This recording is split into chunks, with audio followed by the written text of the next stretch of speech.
Swaddling can soothe and calm your baby, but many parents have a hard time figuring out exactly how to do it. Well, Reagan Moya Jones is here today to show us 2 techniques that will help you get the best swaddle. We're so glad you're here today. Thank you for having me. Thanks for coming in. Swaddling is so important because it really calms your baby down, but sometimes the blankets are the problem because they're just not big enough.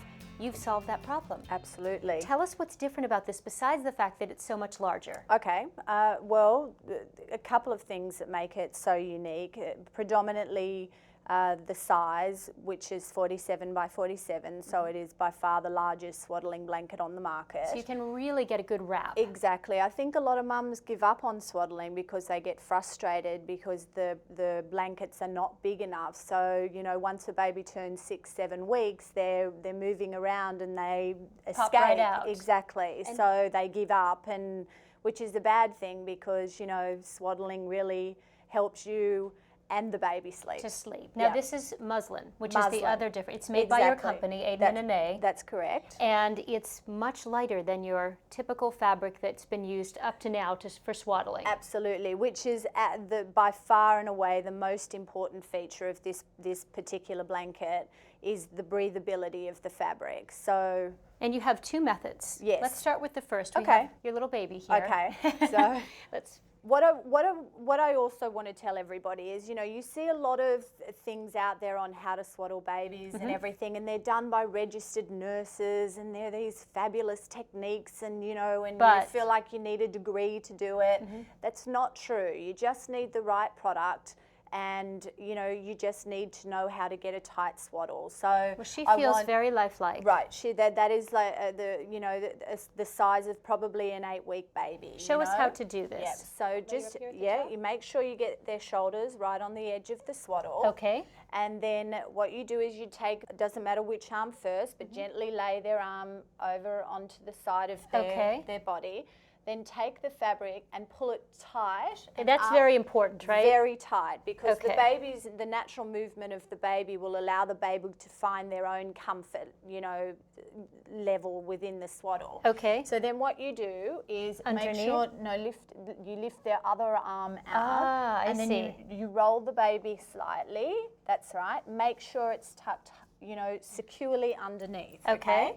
Then you would lift the fabric up and tuck that into the top of the swaddle. All right. Just like that.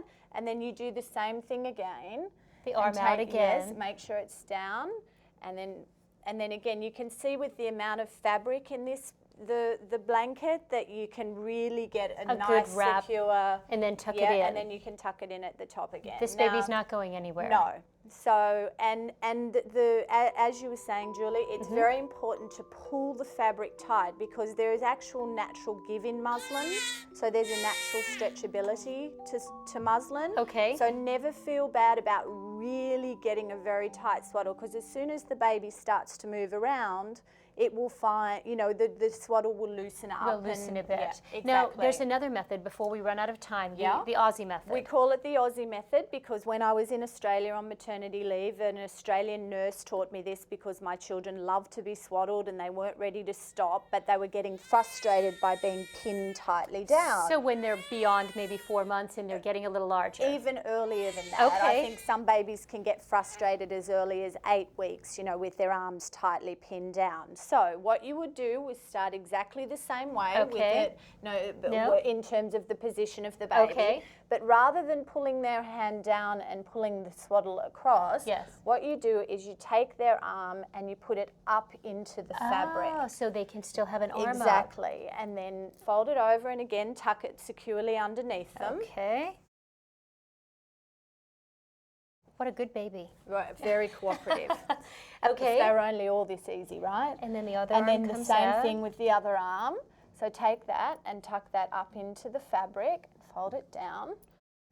Okay. And now with this, by the time they're a little older, you don't need to worry about folding the fabric up. I never did, you know. My girls were happy with their legs just kicking around at the bottom. So no, you wouldn't put it over their arm. Not over the arm, underneath. Under. I see. And tuck it underneath.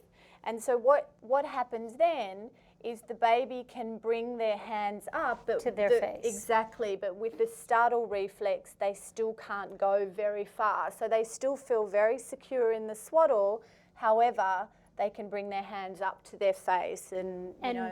When baby's secure, we get a good night's sleep. Absolutely. Reagan, thank you so much. Great techniques here. You're making some parents happy today. I know Thank you you. are. To see a step-by-step guide to these swaddling methods or for more information about the Aiden and Anae blankets, you can go to aidenandanae.com. And now here are some swaddling tips from Dr. Jennifer Trachtenberg, author of Good Kids, Bad Habits. Swaddling is really just snugly wrapping your baby in a blanket so they feel cozy and warm. It's similar to the experience they feel when they're inside the womb. It actually prevents them from having their startle reflex that wakes them up and makes them uncomfortable. And these babies that are swaddled, and they actually sleep better on their back and sleep longer. And this actually can help protect against SIDS as well. When you swaddle your baby, you do want to make sure that it's not too tight, that the baby is still comfortable, and you want to make sure not to overheat the baby. So if you do swaddle the baby, make sure that the baby's just wearing a onesie or cotton pajamas, nothing too heavy. Usually a baby will let you know when they want to be stopped swaddling, and it's usually about 2 months or so. They then like to be more free and move their arms and legs about. And if you do actually restrict them, that actually might hinder them sleeping and make it more difficult. So about 2 months. Thanks for watching Parents TV. We'll see you soon.